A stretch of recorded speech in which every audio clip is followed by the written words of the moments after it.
میرے رسول کریم صلی اللہ تعالیٰ علیہ وسلم سے ایک صحابی نے پوچھا حضور انسان بڑا کون ہوتا ہے؟ انسانوں میں سے بلا افضل کون ہوتا ہے؟ سیاستہ کی حدیث ہے، حضور انسانوں میں سے افضل کون ہوتا ہے؟ انسانوں میں سے تو نبی پاک صلی اللہ علیہ وسلم نے فرمایا جس کا دل سلامت ہو، زبان سچی ہو، وہ انسانوں میں افضل انسان ہوتا ہے۔ زبان کا سچا ہو، دل سلامتی والا ہو۔ صحابی نے ہمارے ساتھ بڑی نیکی کی، پوچھ لیا کہ یا رسول اللہ صلی اللہ علیہ وسلم یہ زبان کی سچائی تو سمجھ میں آتی ہے، دل کی سلامتی کیا ہے؟ تو حضور نے فرمایا دل کی سلامتی یہ ہے کہ دل میں تکبر نہ ہو، دل میں حسد نہ ہو، دل میں کینہ نہ ہو، دل میں عداوت نہ ہو، کدورت نہ ہو، رب کریم کے بندوں کے بارے میں اس کا دل صاف ہو، زبان سچی ہو، وہ انسانوں میں افضل ترین انسان کہ عزیز علیہ ما عنتم،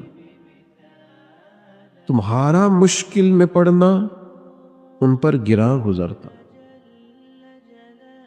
تم تکلیف میں ہو تو محبوب کو تکلیف ہوتی، حریص علیکم، تمہاری بھلائی چاہنے میں جلدی فرماتا، وبالمؤمنین رؤوف الرحیم، وہ مومنوں پہ رؤوف بھی ہے اور رحیم بھی ہے۔ نبی کریم صلی اللہ تعالی علیہ وسلم کے قلب اطہر کو اللہ تبارک و تعالی نے وہ نرمی عطا فرمائی، کسی غریب کا، کسی دکھی کا، کسی بیمار کا، کسی کمزور کا، کسی یتیم کا خالی حال ہی محبوب کو معلوم ہو جاتا تو حضور تکلیف میں آ جاتا۔ ہمارے ہاں یہ ہوتا ہے کہ جب کچھ لوگ امیر ہو جاتے ہیں تو ان کی دوستیاں بھی پھر امیر لوگوں سے ہوتی ہیں، زیادہ تر اٹھنا بیٹھنا بھی اپنے منصب کے مطابق لوگوں سے ہوتا ہے، تو بعض اوقات پھر انہیں احساس ہی باقی نہیں رہتا کہ زمانے میں غربت بھی ہے، کمزوری بھی ہے، اور کچھ لوگ دوڑ میں پیچھے بھی رہ گئے۔ پھر یہ بھی ہوتا ہے کہ جب کسی کا سکہ چلنے لگتا ہے تو وہ سمجھتا ہے شاید واقعی میرے اندر کوئی خوبی ہے، کہیں نہ کہیں میں کوئی کمال رکھتا ہوں، اس لیے شاید میں عروج پہ ہوں، حالانکہ یہ اللہ کی حکمت کا تقاضا ہے۔ میرے عزیز، دلوں کی نرمی، دوسروں کے لیے گنجائش، میں کہہ چکا ہوں کہ باوجود کوشش کے بھی بعض اوقات حکمت کا غلبہ ہوتا ہے، اور کچھ لوگ کمزور رہ جاتے ہیں، ان کے لیے نرمی، یعنی حضور علیہ السلام نے فرمایا اگر تم دنیا میں اپنے کسی بھائی کی مشکل میں مدد کرو گے تو اللہ قیامت میں تمہاری مشکلات میں تمہاری مدد فرمائے۔ اچھا، بہت سارے لوگ ایسے ہوتے ہیں جو قدرت رکھتے ہیں، طاقت رکھتے ہیں کسی کی مدد کرنے کی، لیکن ان کا مزاج نہیں بنتا۔ میں چلا گیا کسی دفتر کے اندر، اور جس آدمی کے پاس میں کسی کام کے لیے گیا تو وہ میرا جاننے والا تھا یا تعلق تھا یا رشتہ داری تھی، مجھے وہ اٹھ کے ملا، چائے بھی منگائیے، اور میرے اس نے سارے کام بھی کر دیے ہیں، تو اس نے یہ تعلق نبھایا ہے، اپنی ذمہ داری ادا۔ اگر وہ ذمہ داری ادا کرتا تو سبھی کو اٹھ کے ملتا، سبھی کے لیے چائے منگاتا، سبھی کا کام فوراً کرتا، کیونکہ وہ کہتا میں جس سیٹ پر بیٹھا ہوں اس سیٹ کا تقاضا یہ ہے کہ مجھے ہر آنے والے شخص کے ساتھ ہمدردی کرنی۔ میں نے دیکھا ہے، خاوند سرکاری ملازم تھا، وہ دنیا سے رخصت ہو گیا ہے، اب بیوی عدت میں ہے، بچے چھوٹے ہیں، پینشن لگوانی ہے ان کو، اوئے ہوئے، جس طرح وہ باپردہ عورتیں بیچاری دفاتر کے دھکے کھاتی ہیں، اور جس طرح کر کے انہیں تکلیف کا سامنا کرنا پڑتا ہے، ایک بالکل جائز کام ہے اور ان کا یہ کام ہونا چاہیے، اور یہ وہ حق رکھتی ہیں، ریاست نے اصول بنایا، لیکن ہمارا مزاج نہیں ہوتا، ہم جس سیٹ پر بیٹھے ہوتے ہیں نا۔ میں ایک دفعہ ایک دفتر میں گیا، کوئی کسی کام کے لیے مجھے جانا پڑ گیا، مجھے انہوں نے کہا کہ آپ اس طرح کریں، آپ کا ایک فارم کم ہے تو آپ اس کو اپنے جہاں آپ رہتے ہیں وہاں یونین کونسل سے آپ وہ فارم نکلوا کر کے لائیں۔ تو میں نے کہا ٹھیک ہے۔ وہ تھوڑی سی گفتگو ہوئی تو مجھے پہچاننے لگے، کہنے لگے آپ فلاں ہیں؟ میں نے کہا ہاں نام تو میرا یہی۔ کہنے لگے پھر آپ بیٹھ جائیں۔ وہیں انہوں نے کمپیوٹر سے ایک کاغذ نکالا، میرے سے سائن لیے اور کہنے لگے آپ جائیے، کام ہو گیا۔ تو میں نے ان سے کہا کہ میں آپ کا شکریہ تو ضرور ادا کروں گا، پھر ایک خواہش کا بھی اظہار کروں گا۔ میرے پاس تو سواری الحمدللہ ہے، میں چلا بھی جاتا اور شہر کے لوگ مجھ سے محبت کرتے ہیں، وہ فوری طور پر مجھے نکال بھی دیتے، لیکن اس کا مطلب ہے بڑے کام آپ سیٹ پہ بیٹھے بیٹھے کر سکتے ہیں۔ لیکن پتہ نہیں کوئی مزاج بن گیا ہے کہ سویرے آئیے گا، پیر کو آئیے گا، کوئی طبیعت کا حصہ بن گیا۔ یہ حدیث کبھی یاد کر لے تو یہ اتنی قیمتی ہے کہ انسان کی ذہن سازی کر ڈالتی ہے۔ نبی کریم علیہ السلام نے فرمایا تم پر جو بارشیں برستی ہیں نا اور تمہیں جو رزق دیا جاتا ہے یہ تمہارے کمزوروں کی برکت سے دیا جاتا ہے۔ تمہارے اندر جو ضعیف لوگ رہتے ہیں نا، کمزور رہتے ہیں، ان کی برکت سے اللہ رزق دیتا ہے، بارشیں برساتا ہے۔ تو یہ جو دروازے پر سوالی آیا ہے، یہ تو آپ یوں سمجھ لیجیے کہ یہ تو سبب ہے خدا کی رحمت کا کہ یہ دروازے تک چل کے آیا۔ نبی کریم صلی اللہ تعالی علیہ وسلم نے ہمیں یہ مزاج دیا ہے کہ آپ کسی کی خوشی میں خوش ہونا سیکھیں، کسی کو آسانی میں دیکھ کر آپ کا دل ٹھنڈا ہو، کسی کے لیے جب آپ آسانی کریں۔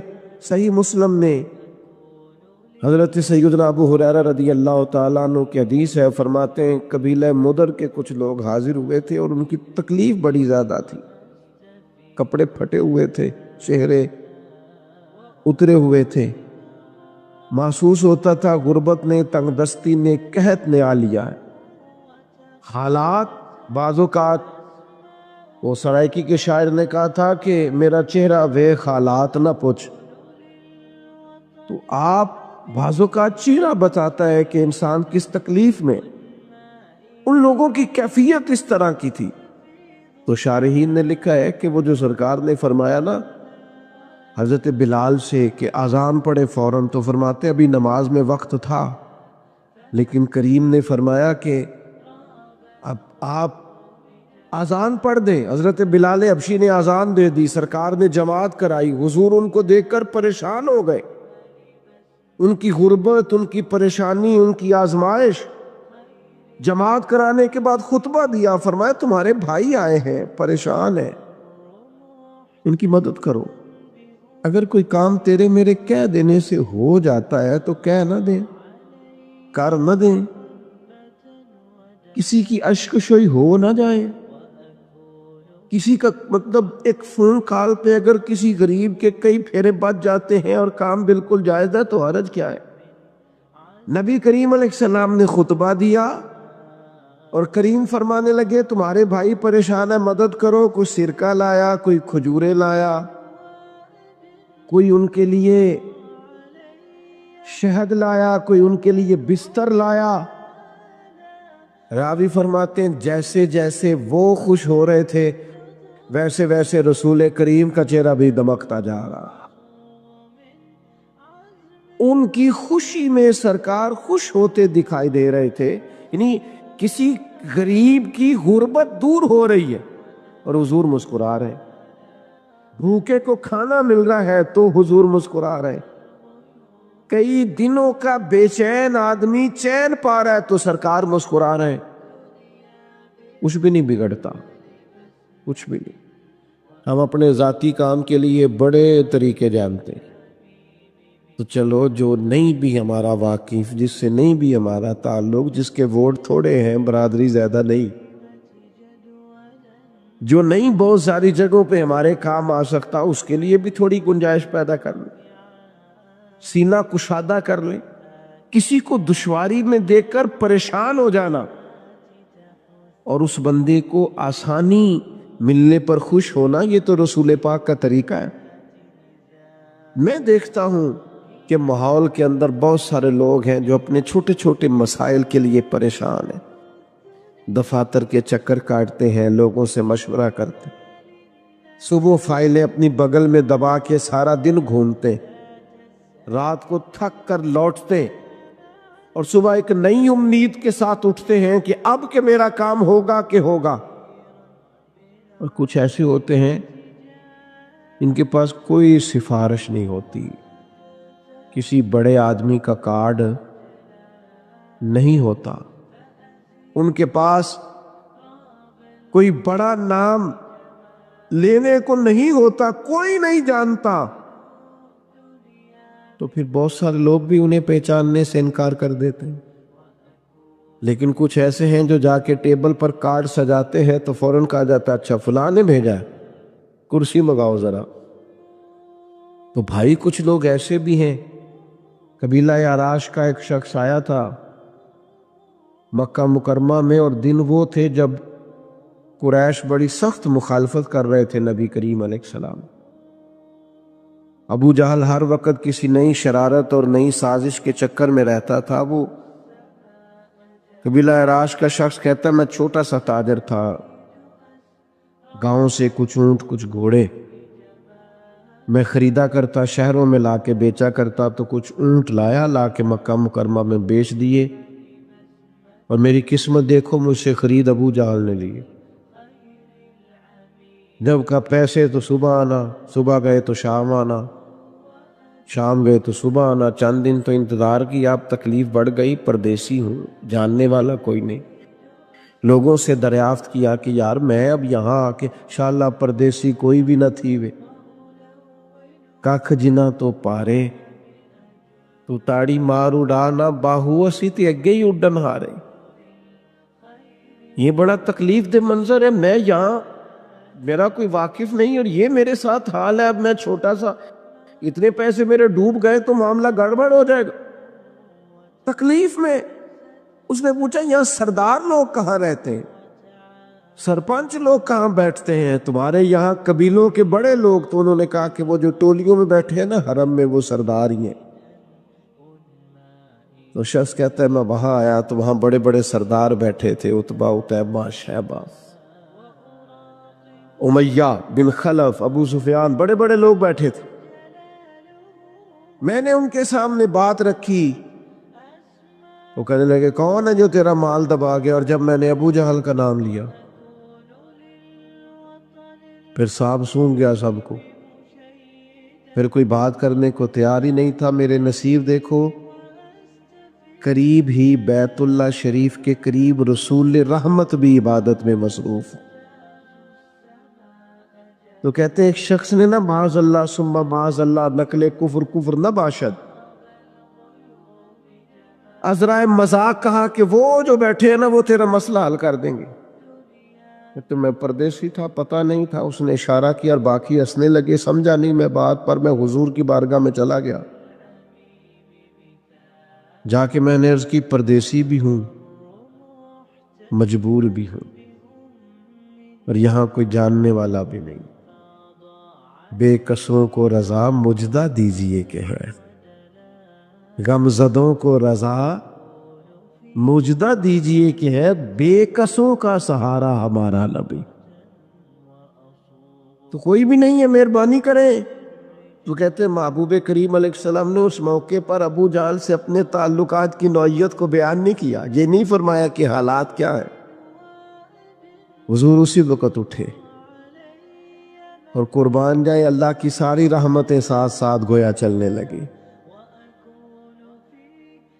ادھر سے ان کفار نے بھی ایک شخص بھیجا کہ یار وہ تو جا رہے ہیں، پتہ تو کرو ماجرا کیا ہوتا ہے۔ کہتے ہیں ابو جہل کے گھر گئے، دروازے پہ دستک دی، محبوب کو سارے رستے میں دیکھتا گیا کہ نظریں جھکی ہوئی ہیں، چلنے کا انداز بڑا دھیما ہے، میں کئی باتیں کرتا ہوں وہ ایک جواب دیتے ہیں۔ کہتے ہیں اس خوبصورتی سے چل رہے تھے، اس دھیمے پن سے، لیکن جب اس کا دروازہ آیا اور وہ باہر آیا تو پھر میں نے کریم کی جھکی ہوئی نظروں کو اٹھتے ہوئے دیکھا۔ غضب سے ان کے خدا بچائے کہ نور باری جلال میں ہے، فرماتے وہ دبدبا، وہ تنتنا، وہ وجاہت، حضور فرماتے اللہ نے روب کے ذریعے میری مدد فرمائی ہے، ابھی تو میں مہینہ دور ہوتا ہوں تو میرا دشمن کانپ رہا ہوتا ہے۔ کریم فرمانے لگے اس غریب کے پیسے دبا گیا ہے، لا پیسے۔ دوڑا گیا، کہنے لگا جی ابھی لے کے آیا، بھاگا گیا، کوئی نہیں، یہ ہم نے ظالموں کو مضبوط کر دیا ہے اندر سے کنڈیاں لگا لگا کے، یہ ہم نے ڈر ڈر کے ظالم مضبوط کر دیے ہیں، ورنہ جھوٹ کے پیر، ظلم کے پیر، جبر کی عمر لمبی۔ یہ تو بیچارے گھونسلے سے زیادہ جلدی ٹوٹنے والے لوگ ہوتے ہیں۔ میرے کریم نے یہی سبق دیا ہے ہمیں، نبی کریم نے فرمایا اس کے پیسے دبا گئے،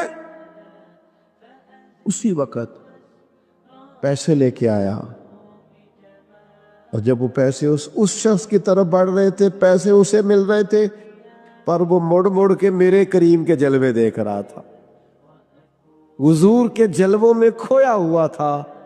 ایسا کوئی محبوب کہیں ہوگا نہ کہیں ہے، دیکھو بیٹھا ہے چٹائی پہ مگر عرش نشیں ہے، اور ملتا نہیں کونین کو کیا کیا تیرے در سے، ایک لفظ نہیں ہے،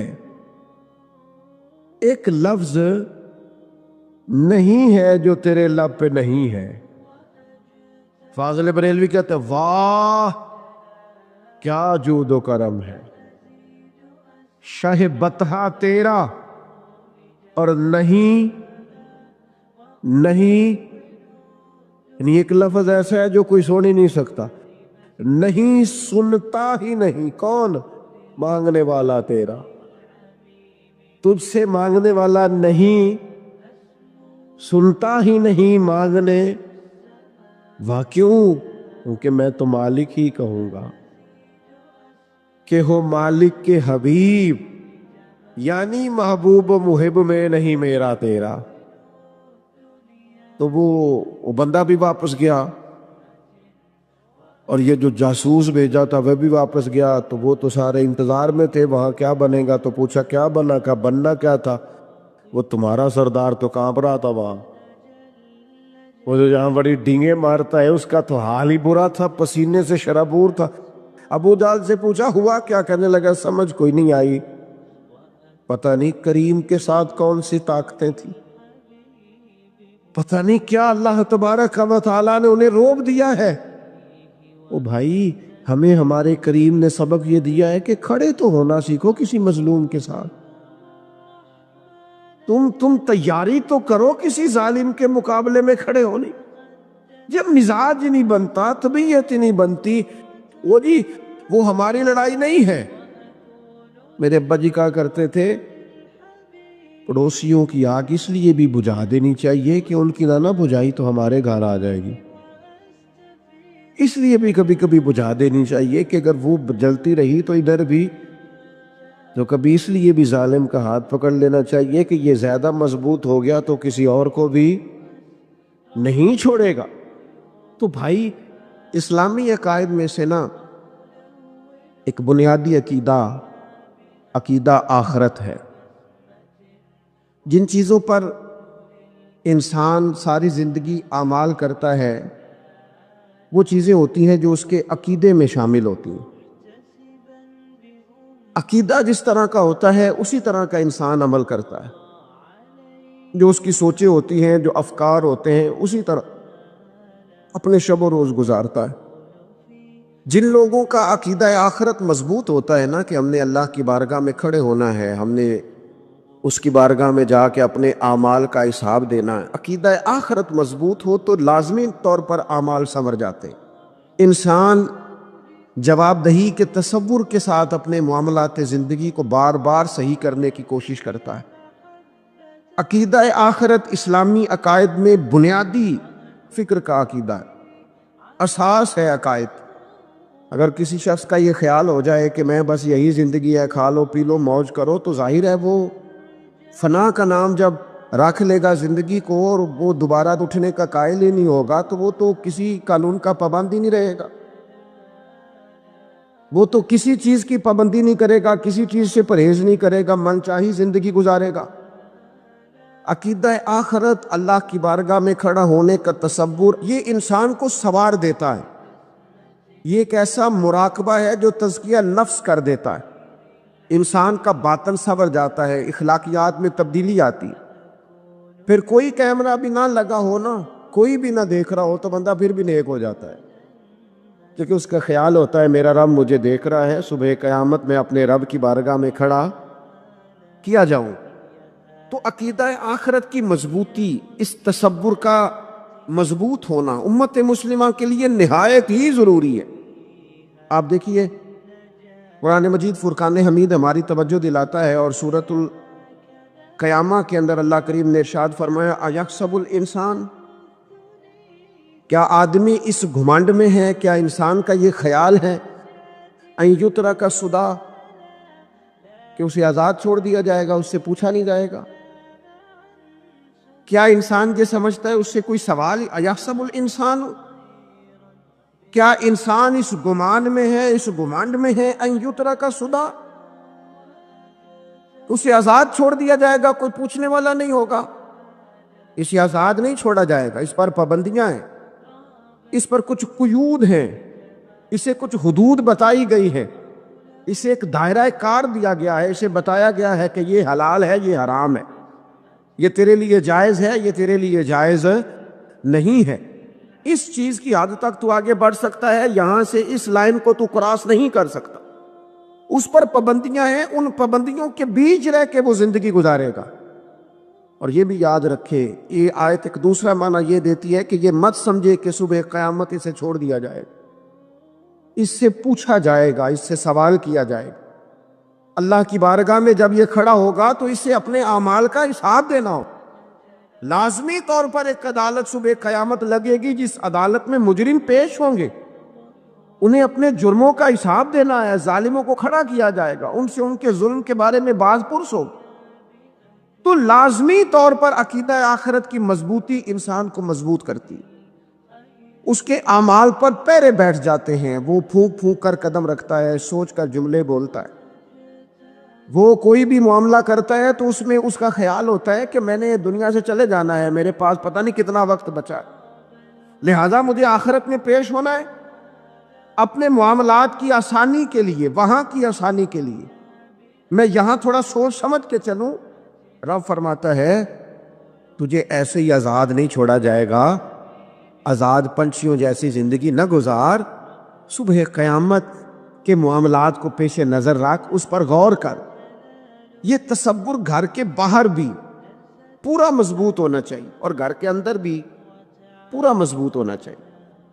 انسان اپنے مالک سے ڈرے اور قیامت کے دن اس کی بارگاہ میں حاضری کا یقین رکھے، اور وہ یاد رکھے کہ یہاں جو کچھ وہ دیکھے نا، بچوں کو استاد پڑھاتا ہے، محنت کراتا ہے، اگر بچے نہیں پڑھتے تو ڈانٹتا بھی ہے، سمجھاتا بھی ہے، قائل بھی کرتا ہے. اور جب وہ آخری بات کرتا ہے تو پھر وہ پتہ کیا کہتا ہے؟ چلو ٹھیک ہے، اگر نہ پڑھو گے تو امتحان تو آنا ہی ہے نا، رزلٹ تو آنا ہے، پیپر میں بیٹھو گے نہیں آئے گا، فیل ہو جاؤ گے. یہ لاسٹ پر یہ بات ضرور ہوتی ہے، اور یہ امتحان دینے کا تصور اور امتحانی سینٹر میں جانے کا خیال طالب علم کو مجبور کرتا ہے کہ میں اسباق تیار کروں، میں بار بار اس پر غور کروں، میں کتاب کو سمجھوں، میں اس کو حل کروں چیزوں کو، تاکہ جب میں مرکز میں جاؤں پرچہ دینے کے لیے امتحانی سینٹر میں تو پھر مجھے پریشانی کوئی نہ ہو. بس سمجھانے کے لیے بات عرض ہے کہ یہاں لوگوں کو بتایا جاتا ہے، قائل کیا جاتا ہے یہ حلال ہے، یہ حرام ہے، یہ تیرے لیے ٹھیک نہیں ہے، یہ تیری حدود ہیں، یہ تیرے قیود ہیں، یہ تیرا دائرہ کار ہے. لیکن اگر پھر بھی کوئی بندہ باز نہ آئے، پھر بھی کوئی شخص باز نہ آئے، تو پھر اس کو کہا جائے گا صبح قیامت اللہ خود حساب لے لے گا. پھر تجھے مالک اپنے سامنے کھڑا کرے گا، ثم لتسألن یومئذ عن النعیم، پھر وہ تجھ سے ایک ایک نعمت کے بارے میں سوال کر لے گا، پھر تجھے جواب دینا ہوگا. تو اس تصور کو اپنی زندگی میں لاگو کریں کہ ہم نے مرنا ہے، اللہ کی بارگاہ میں جان، اس تصور کو پوری طور پر طاری کریں اپنے ذہنوں میں. یہ جو رسمی سی بات ہے نا، پتہ نہیں کب چلے جانا ہے، جو جانے والے ہوتے ہیں ان کی کوئی تیاری بھی ہوتی ہے. جن کو پتہ ہوتا ہے نا وہ رمضان المبارک میں نا کئی دفعہ ایسا ہوتا ہے کہ ٹکٹیں نہیں مل رہی ہوتی اور عمرے کے ویزے لگ چکے ہوتے ہیں تو ایجنٹ کہہ دیتے ہیں جانے والوں کو کہ تیاری رکھنا کسی وقت بھی میرا فون آ جائے گا. تو لوگوں نے بیگ باندھ لیے ہوتے ہیں, سامان تیار کر لیا ہوتا ہے, سارے انتظامات کر کے رکھے. کیوں؟ کہ پتہ نہیں کس وقت بلاوا آ جائے گا. تو تو روز کہتا ہے پتہ نہیں اللہ کی جانب سے کس وقت بلاوا آ جائے گا. پھر اپنی تیاری بھی تو یار کچھ بتانا, میں بھی بتاؤں آپ بھی بتائیں. پھر ہم اپنے آپ سے یہ بھی تو سوال کریں نا کہ جہاں اچانک جانا پڑے اس کے لیے تیاری ہوتی. تمہاری تیاری کیا ہے اگر اچانک جانے پڑے اس کی بارگاہ میں؟ کیا تیاری؟ روز دیکھ رہے ہیں نا کچھ لوگ روڈ پہ چڑھے تھے پہنچ نہیں سکے, ہاسپٹل گئے تھے پہنچ نہیں سکے, کچھ لوگ کسی فیلڈ میں کام کر رہے تھے ڈگری نہیں مل سکی, جا ہی نہیں سکے, وقت آ گیا. اگر وہ ٹائم آ جاتا ہے اس کی بارگاہ میں حاضر ہونا پڑ جاتا ہے. تیاری کیا ہے؟ نبی پاک علیہ الصلوۃ والسلام گھر کے اندر اپنے گھر والوں کی تربیت کے لیے اور تعلیم امت کے لیے ایک دعا مانگتے تھے. حضرت عائشہ صدیقہ کہتے ہیں حضور دعا مانگتے تھے, مشکات میں موجود ہے. کیا دعا تھی؟ اللہم حاسبنی حسابا یسیرا, اے اللہ ذرا حساب آسان کر کے لینا. یہ حضور تعلیم امت کے لیے دعا مانگتے, اللہ حساب ذرا آسان کر کے لیجیے اور مالک کرم فرمانا. حضرت عائشہ صدیقہ رضی اللہ تعالیٰ عنہ ارشاد فرماتی ہے میں نے عرض کیا یا رسول اللہ صلی اللہ تعالیٰ علیہ وسلم یہ آسان حساب کا کیا مطلب ہے؟ تو حضور فرمانے لگے عائشہ آسان حساب کا مطلب یہ ہے کہ رب کریم بندے کے نامہ اعمال پر نظر ڈالے گا اور پھر اللہ تبارک و تعالیٰ اس سے درگزر فرما دے گا. یہ آسان حساب ہے. پتہ مالک کو ہے اس نے کیا کیا ہے, پر کریم ہے نا. عدل کرے تے تھر تھر کمبڑ, اچیاں شانہ والے تے جے فضل کرے تے پھر بخشے جامن میرے جے منہ کالے. نظر کرے گا پھر معاف فرما دے گا. اور حضور فرماتے عائشہ یاد رکھو جس سے اس نے حساب لیا وہ پھر بڑی مشکل میں آ جائے گا, اس کے لیے مشکل ہو. اللہم حاسبنی حسابا یسیرا, اے اللہ تو حساب ذرا آسان کر کے لینا, ذرا آسان کر کے. یہ تعلیم امت کے لیے کہ امت کے دل میں خیال پیدا ہو کہ حساب دینا ہے, تو نے حساب دینا ہے, تو نے اپنے مال کا حساب دینا ہے, تو نے اپنے لفظوں کا حساب دینا ہے, تو نے معاملات کا حساب دینا ہے. تو جس کرسی پہ بیٹھا ہے تو کلرک ہے یا صدر ہے, تو نے اپنی اس نشست کا حساب دینا. تو استاد ہے یا پیر طریقت ہے, تو مؤذن ہے یا خطیب ہے, تو جو بھی ہے تو نے حساب دینا ہے. تجھے تیرے منصب کے بارے میں پوچھا جائے گا, تجھے تیرے عہدے کے بارے میں پوچھا جائے گا, تجھے اپنی ذمہ داریوں کے بارے میں حساب دینا. اللہ کی بارگاہ میں تمہیں جا کے بتانا ہے کہ تم نے کیا اعمال کی. اس تصور کو پکا کرے اپنی. یہ تصور کتنا کو پکا ہونا چاہیے, دنیا کیا ہے اور آخرت کیا ہے. ہمارے ہاں لوگوں نے بہت بڑا لمبا چوڑا دنیا کا تصور بنا لیا, کار جہاں دراز ہے, لمبا تصور, دنیا داری کے لیے لمبی منصوبہ بندی دور دور تک. میں نے یہ کرنا ہے, پھر میں نے یہ کرنا ہے, پھر اس کے بعد انشاءاللہ یہ کر دینا. یہ تو آپ نے 300 سال کی پلاننگ بتا دی ہے. یہ تو 300 سال کی پلاننگ بتائی. کیا بتائیں تجھے اے باپ, کیا کار ہائے نمایاں کر گئے, بی اے کیا, نوکر ہوئے, پینشن ملی, پھر مر گئے. زندگی تو اتنی سی ہے, اتنی لمبی منصوبہ بندی. اس میں آخرت کہاں ہے؟ اس میں اگر کسی مقام پر رب کی بارگاہ میں حاضر ہونا ہے تو وہ کہاں ہے؟ جو مرنے والے لوگ ہوتے ہیں ان کا تو جینا کچھ اور طرح کا ہوتا ہے, جن کو جانا ہوتا ہے ان کا رہنا تو کچھ اور طرح کا ہوتا ہے, جن کو کسی جگہ منتقل ہونا ہوتا ہے, جو عارضی مکانوں میں رہتے ہیں ان کا رہن سہن تو ذرا اور طرح کا ہوتا ہے. لیکن جو ہمارا انداز ہے, جو ہمارا رہن سہن ہے, جو ہمارا طریقہ کار ہے, وہ تو مستقل رہنے کا ہے. وہ تو لگتا ہے کہ کبھی چھوڑنے والے نہیں ہیں. اس میں تو کوئی ایسی چیز نظر نہیں آتی کہ جس میں ہم محسوس کریں کہ ہم نے چھوڑ کے جانا ہے. لیکن نبی پاک علیہ السلام نے جس دنیا کو ہم بہت بڑی دنیا سمجھتے ہیں, حضور نے اس کی مثال کیا دی. صحیح مسلم کی حدیث ہے, دیکھیں کتنا کھول کر اور کتنا آسان کر کے رسول پاک ہمیں بات سمجھاتے ہیں. دنیا کیا ہے, آخرت کیا ہے. یہ والی زندگی کیا ہے، آخرت کی زندگی کیا، بالکل کھول کر واضح کر کے نبی پاک علیہ الصلوۃ والسلام فرمانے لگے دنیا اور آخرت کی مثال اس طرح ہے جس طرح دریا بہ رہا ہو اور کوئی آدمی اس میں انگلی ڈبوئے، جتنا پانی اس کی انگلی کو لگ گیا یہ دنیا ہے، اور جو باقی ٹھاٹھے مارتا دریا پیچھے ہے، سمندر پیچھے ہے، وہ سارا آخرت ہے۔ یہ اتنی سی دنیا ہے، یہ صحیح مسلم میں موجود، اتنی سی دنیا کے لیے اتنے پاپڑ بیلنا، اتنی سی دنیا کے لیے اتنے ظلم کرنا، اتنی سی دنیا کے لیے اتنے حق ضائع کرنا، اتنی سی دنیا کے لیے اتنے لوگوں کے دل توڑنا، اتنے حقوق پہ ڈھاکہ ڈالنا، اتنا جبر کرنا، لوگوں کا مال کھانا، لوگوں کو تکلیف دینا، عزتیں اچھالنا، اتنی سی دنیا کے لیے۔ حضور فرمانے لگے اتنی سی ہے یہ دنیا، جتنا انگلی کو پانی لگ گیا ہے وہ جنت، جو میری جنت نہیں خدا کا فضل ہے، جو اللہ کی عطا ہے اپنے بندوں کے لیے۔ میرے کریم فرمانے لگے اس جنت میں وہ نعمتیں ہیں نہ کسی آنکھ نے دیکھی، نہ کسی کان نے سنی، نہ تمہارے دل پر کبھی خیال ہی گزرا ہوگا کہ ہمارا رب ہمیں یہ جی عطا فرمانے والا ہے۔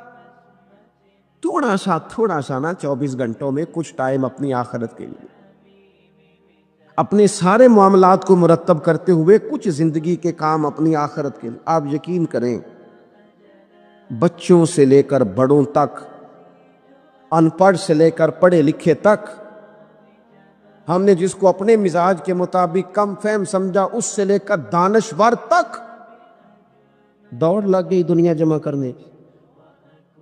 وہ ایک سوچ حضرت سلطان باہو رحمت اللہ علیہ فرمانے لگے، ہزاروں لوگ ان کی خدمت میں آیا کرتے تھے تو کہتے ہیں رابدہ طالب کوئی نہیں ملیا، جو ملے ہے طالب زردہ ہو، یہ تو دعا کرانے آئے ہیں کہ میرا کاروبار نہیں چلتا، یہ تو دعا کرانے آئے ہیں کہ جناب وہ میرا جو ہے وہ فلانا کیس الجھ گیا۔ رابدہ طالب کوئی نہ مل، کوئی ایسا تو آتا جو کہتا میری اس سے ملاقات کرا دے، کوئی طریقہ بتائے مالک معرفت کیسے دیتا ہے، کوئی تو ایسا آتا جو کہتا کہ آؤ نہ کچھ باتیں درد کی کریں، کچھ عشق رسول کی تم کرو، کچھ محبت مصطفیٰ کی میں کروں۔ کچھ ایسے آتے جو کہتے آؤ نہ کوئی ذکر چھیڑے صدیق اکبر کا، کوئی بات کریں سیدنا فاروق اعظم کی، کچھ تذکرے ہو جائیں عثمان غنی کے، تھوڑی دیر ہو نہ جائے مولا علی کا تذکرہ۔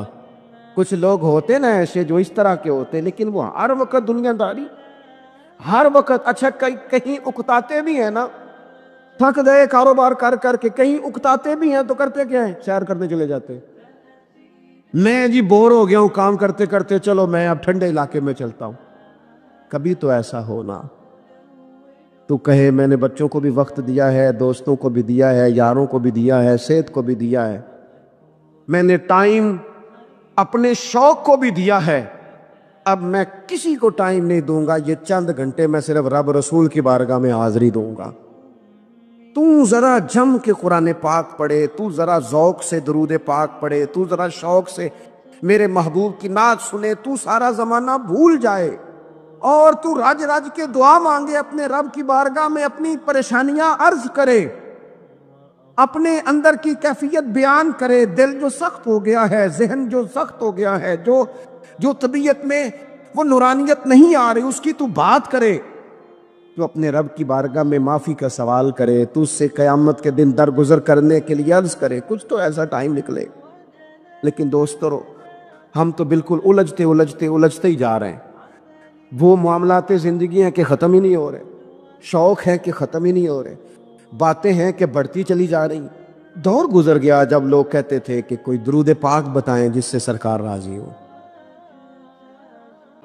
مزہ نہیں آ گیا، قبر 70 گز لمبی اور 70 گز چوڑی، اور یہ ترمذی شریف پڑھ رہا ہوں، بڑی مزیدار حدیث۔ نبی پاک صلی اللہ علیہ وسلم فرمانے لگے پھر اس کی قبر کو نور سے بھر دیا جائے گا۔ حضور کو پہچان گیا نا، قبر نور سے بھر دی گئی، اور جب 70 گز لمبی کر دی گئی تو بڑے پیارے لفظ ہیں حدیث کے۔ حضور فرماتے ہیں وہ بندہ پھر فرشتوں سے ایک بات کہے گا، عربی میں بھی ہے، اردو میں بھی ہے، پر میرا دل کرتا ہے پنجابی میں بتاؤں۔ وہ نا فرشتوں سے وہ بندہ کہتا ہے جب قبر ہو گئی نا 70 گز لمبی 70 گز چوڑی اور نور سے بھر گئی، قربان جائیں، حضور فرماتے ہیں وہ مردہ وہ جو قبر میں پہنچا ہے، جب اس کی قبر کو یہ شان ملتی ہے تو فرشتوں سے پتہ کیا کہتا ہے؟ کہتا ہے میں گھر نہ دسا ہوا جا کے، یہ ذرا گھر نہ بتاؤں دوڑ کے، یہ ذرا میں اپنے گھر بتاؤں بھاگ کے کہ اللہ نے بڑی خیر کر دی، اپنی اماں نو دسا ہوا، اپنی اماں نو میں بچوں کو بتا کے آؤں کہ موج بن گئی ہے، میں بتاؤں اپنی بیوی کو، بتاؤں اپنے بہن بھائیوں کو، میں گھر نہ دسا ہوا۔ قربان جائیں، میرے رسول کریم علیہ السلام فرماتے ہیں فرشتے اس سے کہتے ہیں نہیں تو کسی کو نہ بتا، نم کا نومت العروس، تو اس طرح سو جا جس طرح پہلی رات کی دلہن سویا کرتی، وہ بڑے چاؤں میں سوتی ہے، وہ بڑے پریم میں سوتی ہے، نئی زندگی کا آغاز ہوتا ہے تو سوتی ہے، اور فرشتے کہتے ہیں اب تجھے وہی آ کے جگائے گا جو تیرے اہل میں تجھے سب سے زیادہ محبوب ہوگا، جو تجھے سب سے زیادہ محبوب ہوگا۔ میرا تو ایمان ہے کہ ہمیں تو قبر سے آ کے جگائیں گے بھی مدینے والے رسول، کہیں گے آؤ غلاموں چلیں، آؤ غلاموں۔ اور وہ کشمیر کے رومی وقت نے میاں صاحب نے کہا تھا بعد مرن دے قبر میری تے میرے اپیرا جے کر پامے تیرا۔ آپ حسن دیکھیں کلام کا اور انداز دیکھیں، بعد مرن دے قبر میری تے میرے اپیرا جے کر پامے تیرا، تے قبر دے وچوں ہڈیاں اٹھ کے مجرا کر سن تیرا۔ ایک دفعہ آ تو صحیح، میں لوگوں کو وجد کر کے دکھاؤں گا کہ دیکھو نا وہ آ جائے، وہ آئے ہیں میرے مزار پہ آج، دیکھو ذرا رنگ تو دیکھو کس طرح نرالا اور انوکھا ہو گیا، وہ خود آئے ہیں۔ مومن کی قبر جنت کا باغ بنے گی، اسے نوازا جائے گا، اسے دیا جائے گا، اسے عطا کیا جائے گا، اسے کہا جائے گا تو سو جا، تو نیند پوری کر، نیند پوری کر۔ میرے عزیز، کچھ لوگ ایسے ہیں جن سے عذاب قبر ہوگا ہی نہیں۔ میرے رسول کریم صلی اللہ تعالی علیہ وسلم نے ارشاد فرمایا کہ جو اللہ کے رستے میں شہید ہو گیا، یہ سنن نسائی میں موجود ہے، اسے عذاب قبر نہیں ہوگا، بلکہ ایک حدیث میں تو فرمایا حساب کتاب ہی نہیں ہوگا، اللہ بغیر سوال جواب کے جنت عطا فرما دے۔ حضرت زید بن ارقم رضی اللہ تعالیٰ عنہ بیمار تھے، یہ ذرا بات سننا میرے کریم کی۔ اللہ کے پیارے حبیب علیہ السلام تیمارداری کے لیے تشریف لے گئے، تو حضور سید عالم علیہ السلام نے جا کر جناب زید بن ارقم کی طبیعت کو دیکھا تو کمزوری تھی اور وہ پریشان بھی تھے، تو حضور علیہ السلام کو اللہ تعالیٰ نے غیب کے خزانوں کی کنجیاں عطا فرمائی ہیں۔ قریب مسکرا کے فرمانے لگے زید اس بیماری سے پریشان نہ ہو، اس سے تو آپ نے ٹھیک ہو جانا ہے، اس روایت پر خاص غور کرنا کیا کہہ رہا ہوں، فرمایا اس سے آپ نے پریشان نہیں ہونا، اس سے تو آپ نے ٹھیک ہو جانا ہے، مسئلہ ہی نہیں۔ ہاں اس کے بعد ایک وقت آئے گا آپ کی آنکھوں کی بینائی رخصت ہو جائے گی اور عمر بھی آپ کی لمبی ہوگی، یعنی ایک بڑھاپا، ایک نظر چلی جائے گی۔ اب آپ یہاں غور کریں سرکار تربیت کیا کر رہے ہیں۔ حضور فرما رہے ہیں یہ جو مشکل ہے یہ تو گزرنے والی ہے، اس کے بعد جو مشکل آنے والی ہے وہ اس سے بڑی ہے۔ فرمایا زید اس کے بعد آپ کی بینائی چلی جائے گی اور عمر بھی لمبی ہوگی، تو بتائیے اس وقت کیا کریں گے؟ تو حضرت زید بن ارقم رضی اللہ تعالیٰ عنہ عرض کرنے لگے یا رسول اللہ میں اللہ کی رضا پر ثواب کی نیت سے صبر کروں گا۔ معنی کیا ہے؟ دکھ قبول محمد بخشا راضی رہن پیارے، ٹھیک ہے اگر بینائی جائے گی اور بڑھاپا آئے گا تو قبول کریں گے، رب کی رضا کے لیے ثواب کی نیت سے صبر کریں گے۔ ایسے بھی کبھی دنیا میں میدان لگتے ہوں گے کہ بیماری آئے گی، بتایا جا رہا ہے اور پوچھا جا رہا ہے کہ تو کیا کرے گا، تو بتا رہے یا رسول اللہ صبر کروں گا، تو نتیجہ بھی وہی بیان ہو رہا ہے، یعنی سارا سودا نقد و نقد۔ اسی وقت ہتھیلی پہ سرسوں جم رہی ہے، حضور نے فرمایا کیا کرو گے؟ یا رسول اللہ صبر کروں گا اللہ کی رضا کے لیے، ثواب کی نیت سے۔ تو حضور فرمانے لگے اگر تو صبر کرے گا تو پھر نتیجہ چھوڑ، اللہ تجھ سے حساب نہیں لے گا، بغیر حساب ہی جنت عطا کر دے گا۔ او میرے بھائی، ایک مشکل سے آپ گزر گئے، اب آپ کو اگلی مشکل کے لیے تیار رہنا ہے۔ بدر ہو گیا، معرکہ بدر ہو گیا، بہت بڑی کامیابی سمیٹ کے مسلمان لوٹ آئے، پورے کفر پر دھاک بیٹھ گئی، بڑے بڑے موٹے کافر سارے بدر میں مارے گئے، ابو جہل مارا گیا، عتبہ اتیبہ مارے گئے، چوٹی کے کافر مارے گئے، تو کیا اس کے بعد پھر معاملہ ختم ہو گیا؟ اتنی بڑی فتح سمیٹ کر مسلمان آئے، لیکن تھوڑے ہی عرصے کے بعد احد میں جانا پڑا۔ بھی آپ تو فتح یاب ہو گئے، کامران ہو گئے، اور اس وقت 313 تھے، اب تو 1000 تعداد ہو گئی، لیکن اس کے بعد جو مشکل آئی اس سے بڑی آئی۔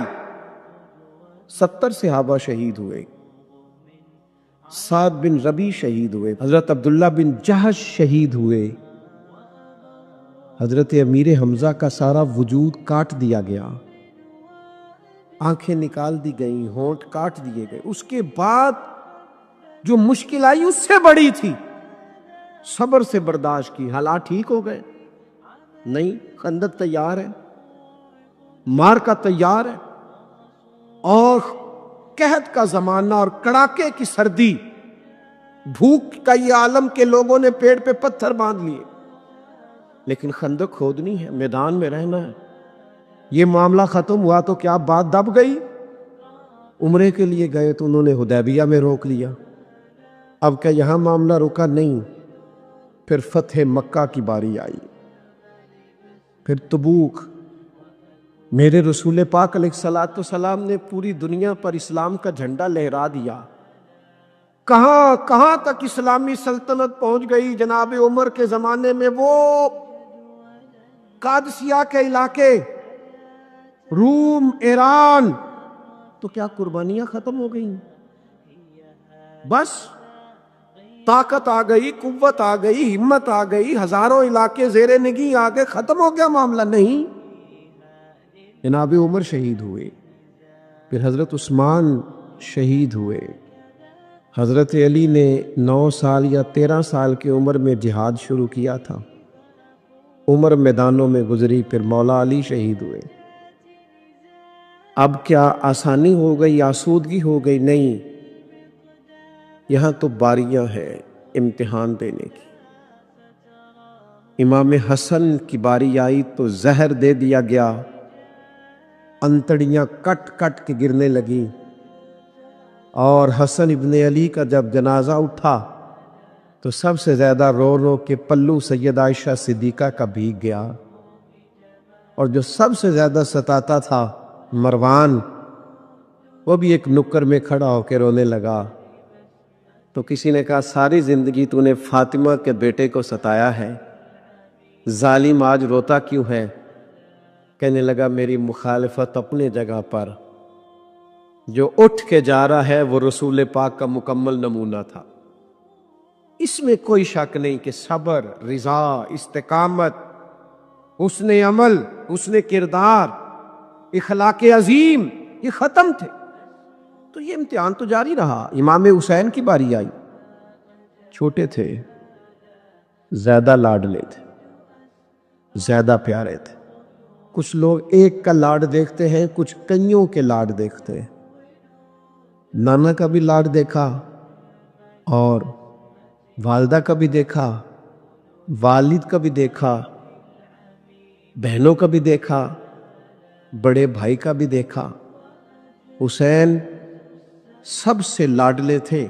حسن کی بھی کیا بات ہے، امام علی مقام کی کیا بات، پر امام حسین سب کے لاڈلے تھے، لیکن جب امتحان دینے کی باری کربلا میں آئی تو اکیلے کھڑے تھے، نہ پشت پر نانا، نہ ہاتھ میں شیر خدا کی انگلی، نہ پلٹ کے جا کے ماں کے پلو میں چھپنے کا موقع، نہ حسن موجود ہے کہ بڑے بھائی سے مشورہ لے لیا جائے،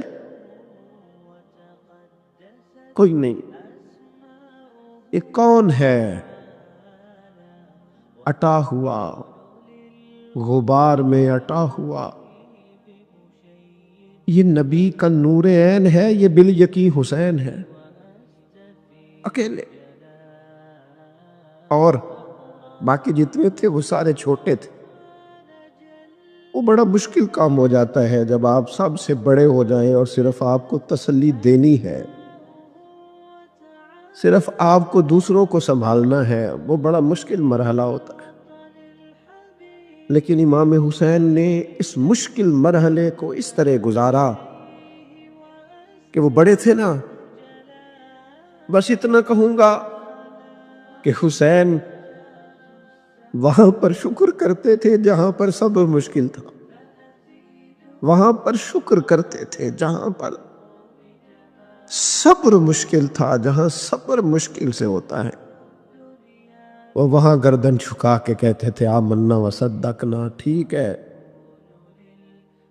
دکھ قبول محمد بخشا، بس راضی رہن پیارے۔ آپ اس بات کو یاد رکھیں اور اس کو اچھی طرح سمجھ لیں کہ آپ جب تک مزاج مشقت کا نہیں بناتے، ایک کے بعد دوسری، دوسری کے بعد تیسری، تیسری کے بعد چوتھی مشقت راہ دیکھ رہے، اور جو مشقتوں کے عادی نہیں وہ پھر پچھلی صفوں میں ہے، جو مشقتوں کے عادی نہیں وہ پھر کسی صورت بھی نہ نام بنا سکتے ہیں نہ کام کر سکتے۔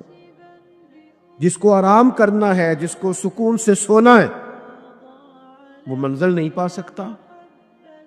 آپ کو آگے بڑھنا ہے، آپ کو جد و جہد کرنی ہے، آپ کو کوشش کرنی ہے، آپ کو باہمت رہنا ہے۔ حضرت عمر سے کسی نے کہا تھا کہ میں آپ سے ملنا تو چاہتا تھا اور دوپہر کا ٹائم تھا، میں آیا نہیں، کہیں آپ سو نہ رہے ہو؟ تو جناب عمر رو پڑے، فرمانے لگے سویا کرتا تھا کبھی، جب سے ابو بکر یہ چابیاں میرے ہاتھ میں دے گئے ہیں نا تو دن کی بات کرتا ہے، میں رات کو نہیں سو پاتا، اٹھ اٹھ کے حضور کی امت کی خبرگیری کرتا ہوں۔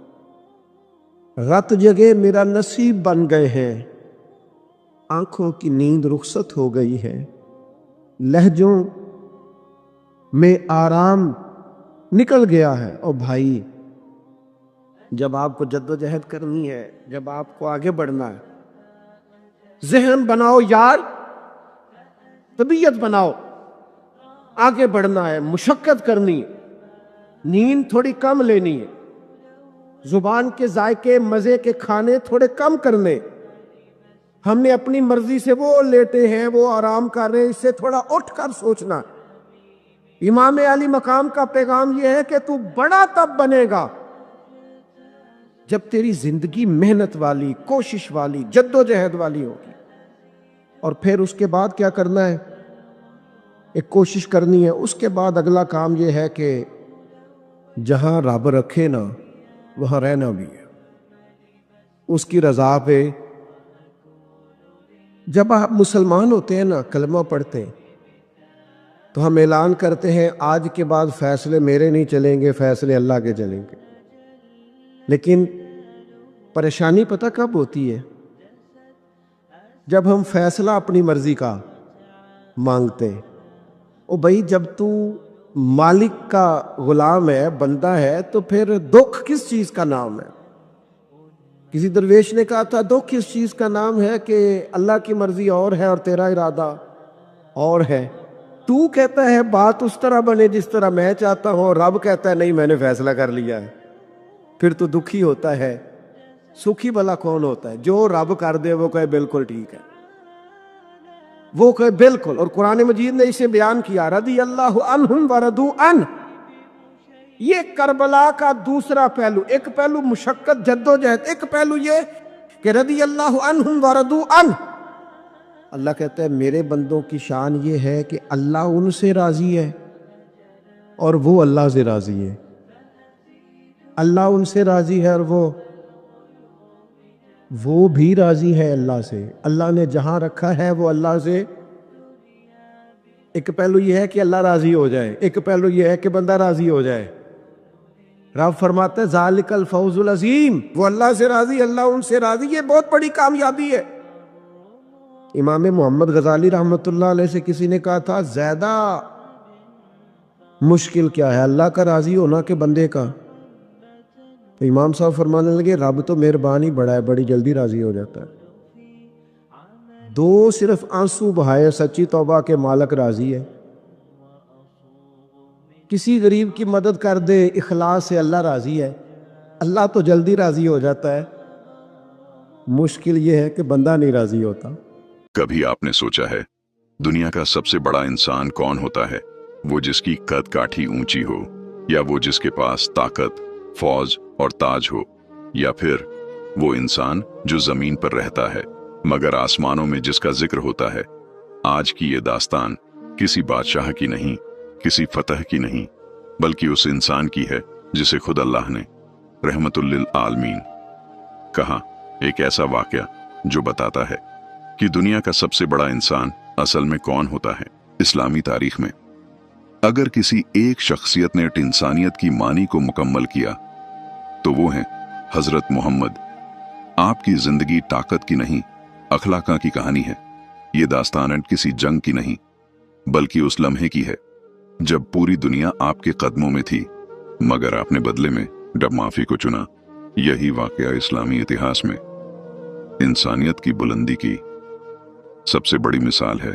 مکہ، گرم ریت، سخت دل، تانے، پتھر، ظلم، یہی وہ شہر تھا جہاں رسول کو جادوگر کہا گیا، جھوٹا کہا گیا، مجنون کہا گیا۔